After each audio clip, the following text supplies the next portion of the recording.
നമസ്കാരം. മലയാളി വാർത്തയിലേക്ക് സ്വാഗതം. പ്രേക്ഷകർ എന്നും പ്രതീക്ഷയോടെ കാത്തിരിക്കുന്ന ചിത്രങ്ങളാണ് സത്യൻ അന്തിക്കാടിൻ്റെത്. മോഹൻലാലാണ് നായകനായെത്തുന്നതെങ്കിൽ ആ ചിത്രത്തിനായുള്ള ആകാംക്ഷയിൽ വർദ്ധിക്കും.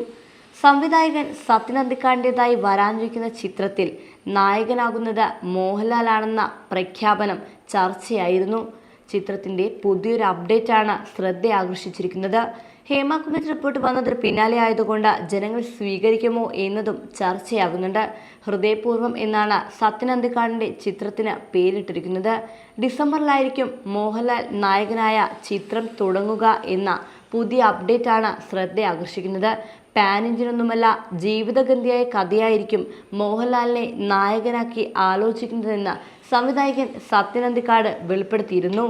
അടുത്ത കാലത്ത് നേര് എന്നൊരു സിനിമ വൻ വിജയമായത് കാണിക്കുന്നത് നമ്മളിൽ ഒരാളായി മോഹൻലാലിനെ കാണാൻ എല്ലാവരും ആഗ്രഹിക്കുന്നു എന്നതാണെന്നും സത്യൻ അന്തിക്കാട് ചൂണ്ടിക്കാട്ടി. ആന്റണി പെരുമ്പാവൂരാണ് ഹൃദയപൂർവ്വം നിർമ്മിക്കുന്നത്.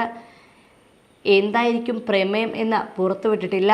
സത്യൻ അന്തിക്കാടും മോഹൻലാലും ഒന്നിക്കുമ്പോൾ ചിത്രം വൻ ഹിറ്റാകും എന്നതാണ് പ്രതീക്ഷ. എന്നും എപ്പോഴും എന്ന സിനിമയാണ് ഒടുവിൽ മോഹൻലാൽ നായകവേഷത്തിൽ അഭിനയിച്ചത്. അത് സംവിധാനം ചെയ്തത് സത്യൻ അന്തിക്കാടാണ്. സംവിധായകൻ സത്യൻ അന്തിക്കാടിന്റെ മോഹൻലാൽ ചിത്രത്തിൽ മഞ്ജു വാര്യരായിരുന്നു നായികയായി എത്തിയത്. ഇന്നസെന്റും ഒരു പ്രധാന വേഷത്തിൽ എത്തിയിരുന്നു. തിരക്കഥ രഞ്ജൻ പ്രമോദ് ആയിരുന്നു എഴുതിയത്. സംവിധായകൻ സത്യൻ അന്തിക്കാടിൻ്റെതായി ഒടുവിലെത്തിയ ചിത്രം മകൾ വൻ വിജയമായി മാറിയില്ലായിരുന്നു. അതിൽ മോഹൻലാൽ എത്തുമ്പോൾ വലിയൊരു തിരിച്ചുവരവ് ലക്ഷ്യമിടുന്നു. മകളിൽ ജയറാമായിരുന്നു നായകനായി വേഷമിട്ടത്. മീര ജാസ്മിൻ നായികയായി. മമ്മൂട്ടിയെ നായകനാക്കി ഒരു ചിത്രം സംവിധായകൻ സത്യൻ അന്തിക്കാട് ആലോചിച്ചിരുന്നുവെങ്കിലും അത് ഉപേക്ഷിച്ചതായിട്ടാണ് ഇപ്പോൾ മനസ്സിലാക്കുന്നത്.